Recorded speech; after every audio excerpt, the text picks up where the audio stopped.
Please remain seated and come to order. This Court of Appeal is now in session.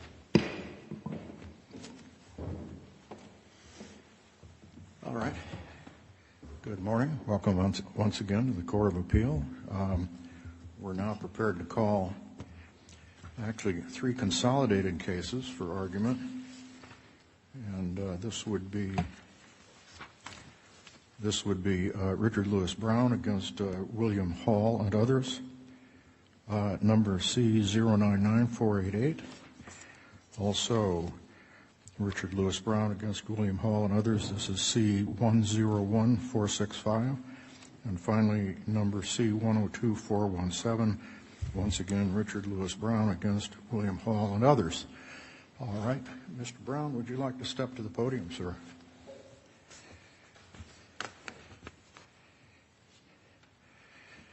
Good morning. A couple of matters before you start your argument. These microphones are very directional, so if you'd make sure that it's pointing right at you, then we can hear you better. Secondly, we have a request for judicial notice and a motion to augment the record filed by the respondents, which we have not yet ruled on. We will do so in the opinion when the opinion is rendered, but so that counsel are not at a disadvantage, even though they are not yet formally in the record, the materials that I speak of, you may refer to them, and then if it turns out, if we end up denying the motion and the request, then we'll disregard any comments you made relating to them, so that you're not disadvantaged here. And so you're free to argue them, and we'll go forward. Finally, Mr. Brown, you have 15 minutes to argue. You can use all of that 15 minutes, or you can reserve some of that time to comment to the on the respondents' arguments. Do you wish to reserve some time, sir? Yes, sir, Your Honor, I do. How much? 14 minutes. 14 minutes? Yes, sir. So that means you'll just be arguing for 1 minute to start? Yes, sir. Very well. I have a clock here. You have a clock there. You can start your argument. I will tell you when your first minute is up, okay? All right, and if you would state your appearance, then we'll start the clock. My name is Richard Lewis Brown. Good morning. May it please the Court. I am Richard Lewis Brown, the duly elected Local 1000 President, elected May 24th, 2021, under this Nonprofit Mutual Benefit Corporation's 2018 Bylaws and 2020 Policy File. 37 days later, on June 30th, my 3-year term officially started.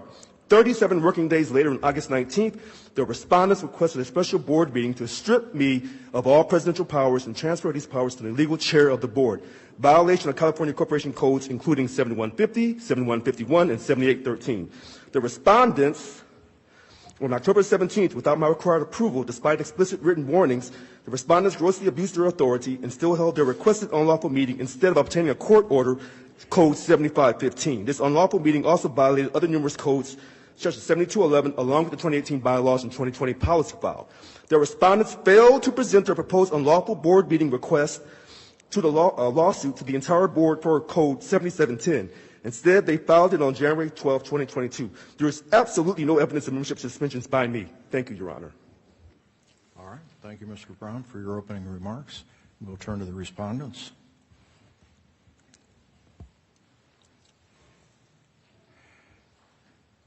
And, ma'am, if you'd state your appearance, and we will hear the respondent's argument.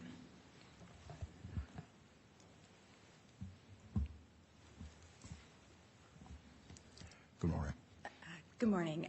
Karen Asif on behalf of Respondent Service Employees International Union, Local 1000. Thank you. Good morning, Your Honors, and may it please the Court. Karen Asif on behalf of Respondent Local 1000. There are 8 orders on appeal before the Court, and I've divided responsibility to present on those orders with Mr. Darren Ranahan, who represents the 42 individual respondents in this matter, including William Hall. Mr. Ranahan is prepared to address the single order arising from the Hall matter, which is discussed in the first section of Respondents' argument in their brief, and I'll address the remaining 7 orders, all of which arise from what we've referred to as the Brown matter. Okay. You understand, counsel, you have 15 minutes total. Yes, understood. All right. Thank you. I intend to reserve about 4 or 5 minutes for Mr. Ranahan's presentation. That's your argument. Thank you. Mr. Brown's appeal of the 7 orders, all arising from the Brown matter, suffer from a common flaw. And the flaw is that Mr. Brown, in his opening briefs, did not clearly identify the aspects of any of the orders that he claims are erroneous. Under the rules of appellate procedure, it's the appellant's burden to put the court and respondents on notice of precisely where he believes the trial court erred. It's not the respondent's job or the court's job to raise and refute all possible objections to the superior court orders. Can I ask you a question about that? So my reading of Mr. Brown's briefs, these are some of the problems with them, and I wanted to ask you what your response is. So my reading of Mr. Brown's briefs show that he doesn't identify the rulings at issue, he doesn't identify the applicable standards of review, he doesn't clarify the events that gave rise to the underlying lawsuits, and he doesn't explain why any of the challenge rulings were wrong. But what he does say is he said that he was treated unjustly by the other parties and by the trial court. And then he also says that his pro per status should insulate him from the rules of civil procedure, the deficiencies that I've articulated. Can you tell me why that's wrong? So why is Mr. Brown's position wrong that his pro per status shouldn't insulate him? And why does his global argument that he was treated unjustly by the other parties not provide a cognizable issue on this appeal? The precedent supports that the fairness requirements of putting the opposing party and the court on notice of what's before the court, and also the presumption that a superior court's order is correct, apply equally to litigants who proceed in pro per. In our brief, we cited Flores versus Department of Corrections, and in that case, a pro per litigant was challenging a demur that was denied against him. So the fundamental presumption on appeal is that the judgment is presumed correct, and the party appealing has the burden of showing error and that error is reversible. So simply because Mr. Brown is representing himself doesn't get him over that hurdle, because he still has that burden to show error and reversible error, correct? That's correct, Your Honor. Okay. And then what about his point, his argument on the in his briefs that he was treated unjustly by the other parties in the trial court? What effect does that have on his burden and the presumptions? That may be Mr. Brown's theory on appeal. However, the briefs don't indicate what about the proceedings below were unjust or unfair, which puts respondents in a position where they're unable to respond to precisely what his concerns were with what occurred in the trial court. Thank you. And even if the court were to look beyond the opening briefs that Mr. Brown submitted, in his reply, he had every opportunity to address this waiver argument and rebut the presumption that respondents focused on in their opening brief. But he did not do so. What he did instead was raise unsupported factual assertions that were alleged in disparate parts of this ongoing consolidated litigation, many of which are not before the court today. And he did also identify 2 issues that he believes are before the court, and those are the only 2 issues he asked the court to consider. The first issue Mr. Brown identifies is the entire Hall lawsuit. As Mr. Ranahan will discuss, there's only one order on appeal from the Hall lawsuit, and it's an order granting, in part, a special motion to strike that Mr. Hall filed against Mr. Brown's cross-complaint in the matter. So none of Mr. Hall's claims are currently on appeal. And the second issue that Mr. Brown identifies arises from his purported power to suspend officers of Local 1000, and I believe he referenced that in his opening remarks. Again, this issue of the suspensions isn't mentioned anywhere in Mr. Brown's first amended complaint in the Brown matter, and so again, the validity of those suspensions and the issue surrounding the validity is not before the court today. So the court should take Mr. Brown's reply at face value. He's abandoned the appeals arising from the Brown matter.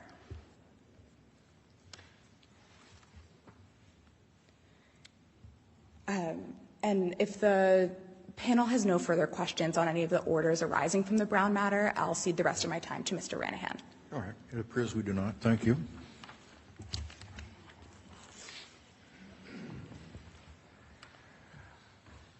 Yes, sir. Good morning. Welcome to the court. Good morning, Your Honors. Darren Ranahan on behalf of Respondent William Hall.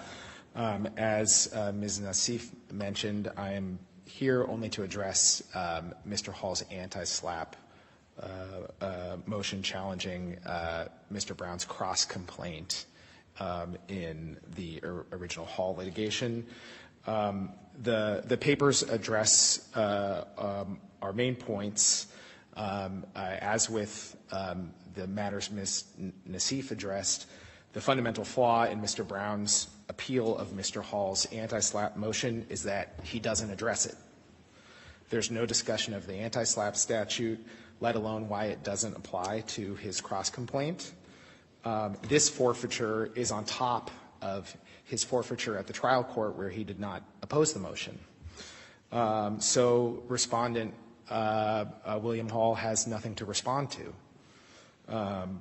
Even if he had briefed the issues, the trial court got it right.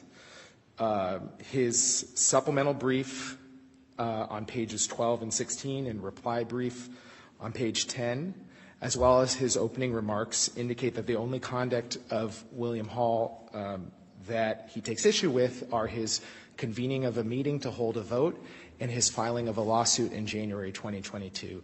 These are classic forms of protected speech under the anti-SLAPP statute. So with that, I submit on the papers unless Your Honors have any questions. Apparently not. Thank you very much.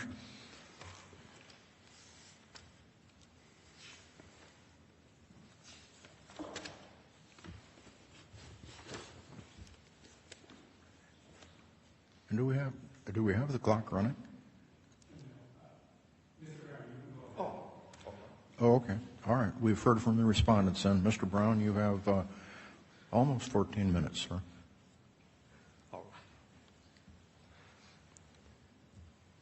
Should I get started? Please. So here's my rebuttal. Everything they just said never addressed the fundamentals of the case. That's the first thing. The whole Hall lawsuit was based off the fact that they were told they couldn't hold a board meeting. They were warned explicitly. They held it anyway. They violated the California Corporations Codes, and they violated the 2018 bylaws and 2020 policy file for a nonprofit mutual benefit corporation, which is Local 1000. So let me get started.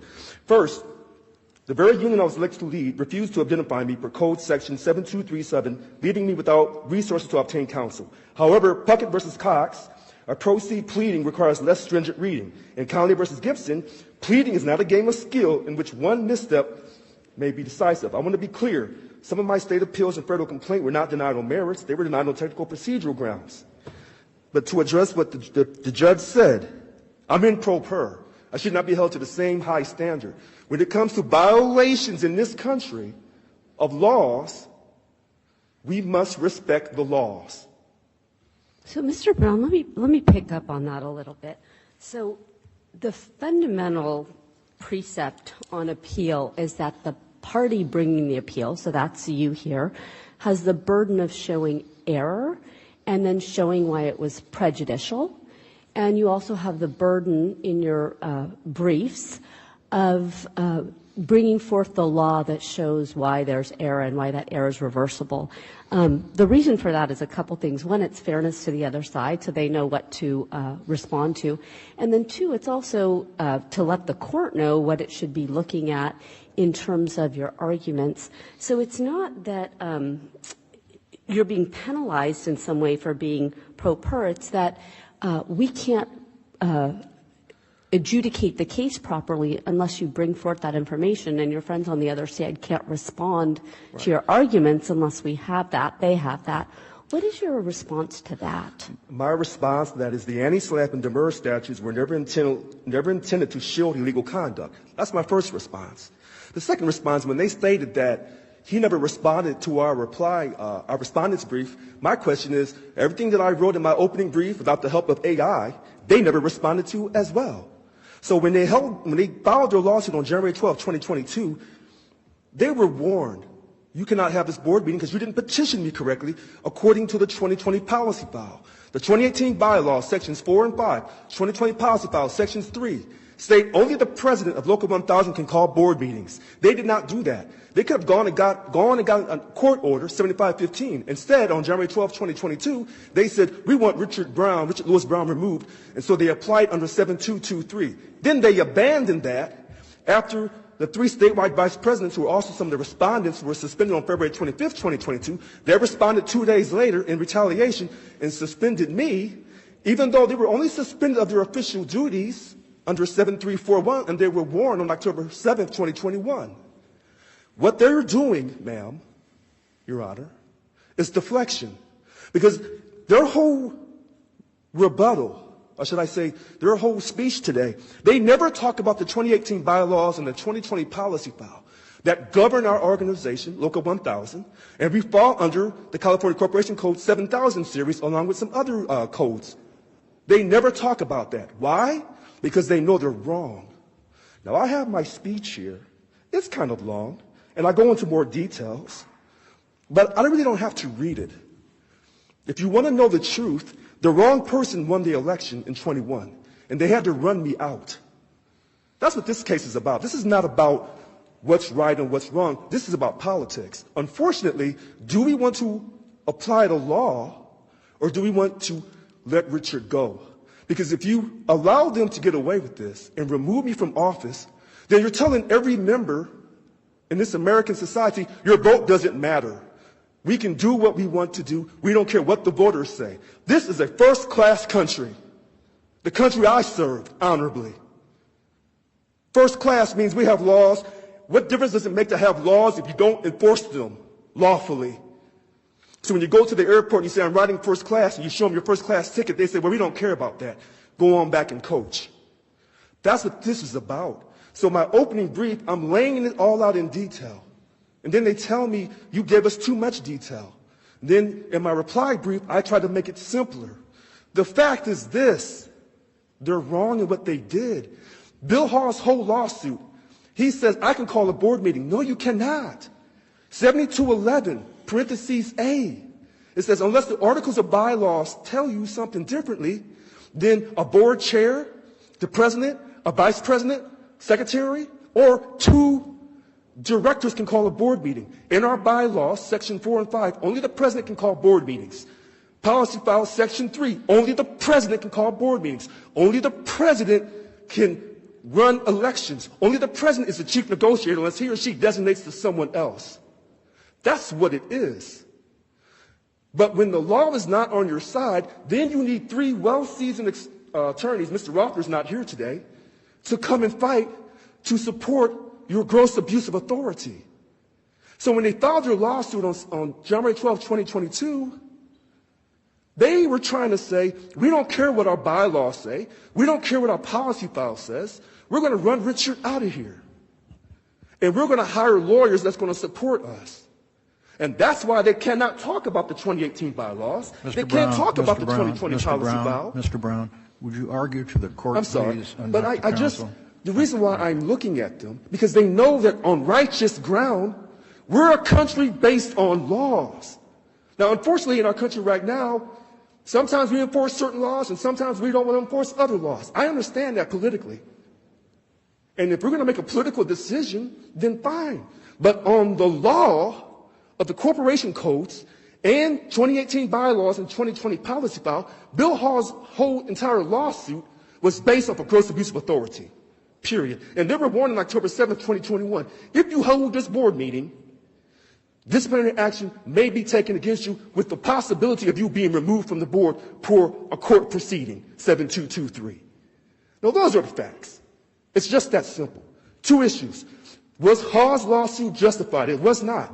So how can I be violating his anti-slap, his freedom of speech, when I'm pointing out the truth? If anything, they're slapping me. But now it took me a few years to catch on, because I'm not a lawyer. I'm not a lawyer. So I'm telling you all these codes because they're ingrained in my head from the 2018 bylaws and 2020 policy file. I'm telling you the California Corporations Code 7211 that they violated. 7237, they refused to indemnify me. 7341, I gave them a 15-day notice, a reasonable notice, before I suspended the 3 statewide vice presidents. That notice was on October 7th, 2021. And I could have suspended their membership if I chose to, but I did not.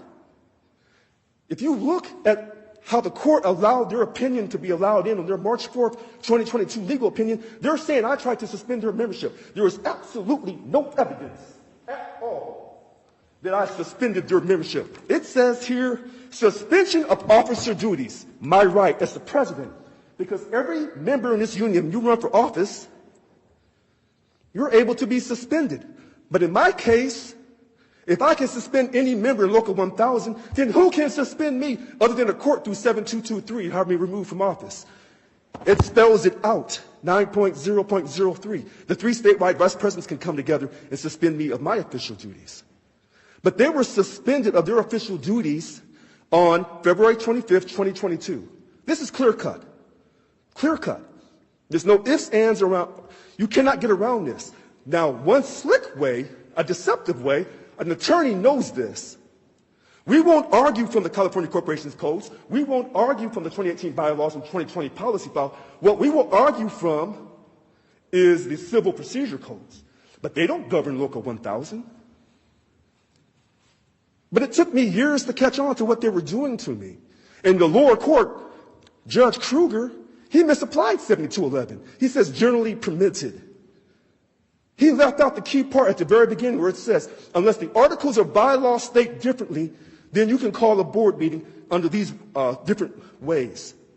Our bylaws and policy file tell you, only the president. They did not petition me correctly.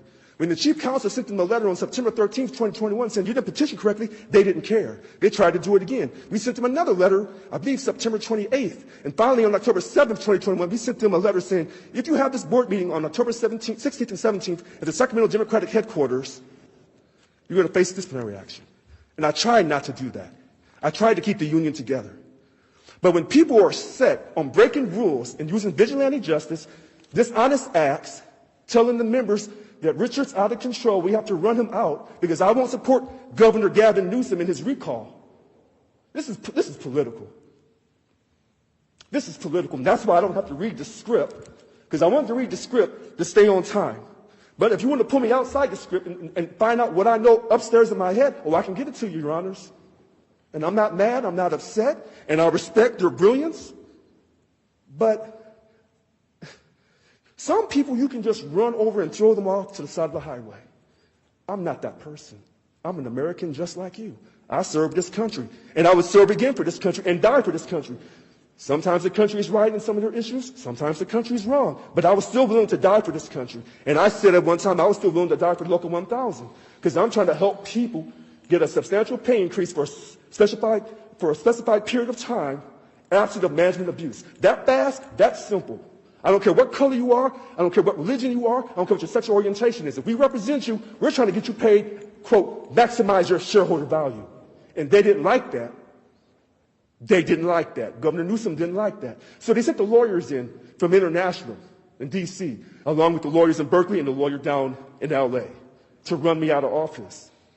But the law is not on their side. So they come to you today and say, Richard, he didn't address this and he didn't do this, because they want me to argue on their platform. My platform is a platform of righteousness based in the law of the 2018 bylaws and 2020 policy file. That's my platform. That's the only platform I've ever come on. And if I'm not perfect at my writing and I have misspellings in my briefs, and the judges tell me you didn't do this right, you didn't do that right, oh, you didn't declare this right, Mr. Brown, and you're holding me to the same legal standard, are these professionals right here? And I'm in pro per? This is wrong. They held an illegal meeting. They were warned to not do it. Then they tried to suspend me after I suspended the official duties of 3 statewide vice presidents. I had the power, 9.0.03, to suspend any member for their actions. They were warned. And it says in 7341, if you do a suspension of a member or membership or a termination, give them a 15-day notice, or the court can decide if what you did, Mr. Brown, was reasonable enough. That's in 7341. They never had me removed. So in our policy file, 9.0.05, parentheses O. If you're going to remove a board of director, you got to go through the California Corporations Code, aka 7223. It's not 7220, parentheses F, because that's for ex officio. No board of director is an ex officio in Local 1000. It does not say ex officio in the 2018 bylaws or the 2020 policy file. So every argument that they try to use, if they even try from a corporations code or from the 2018 bylaws and 2020 policy file, they'll be wrong. And that's why you don't hear them talking about that. They want to get into the weeds. No. This is very straightforward and to the point. The wrong person won the election, and they had to run them out any which way but loose. And so I'm in there not even 37 full working days, and they're trying to strip me of all my powers. Think about that. 37 working days. My first day is June 30th. 37 working days later, they're saying, we want to strip you of all your powers. Is that reasonable? And then they still held the meeting anyway because they said, we don't respect you. That's what this comes down to. So, with that being said, it's been a true pleasure because I'm going to be into my 14 minutes. I think I'm at 22 seconds. This is very simple. If you read through the opening brief and reply brief, I'm laying it all out for you. This is not complicated. I want to thank you for your time. I hope I receive a favorable decision. Thank you, Your Honor. All right, Mr. Brown, thank you for your argument this morning. Thank counsel for their arguments. We will take this matter under submission, and the court will be in recess until this afternoon at 1:30. Thank you very much.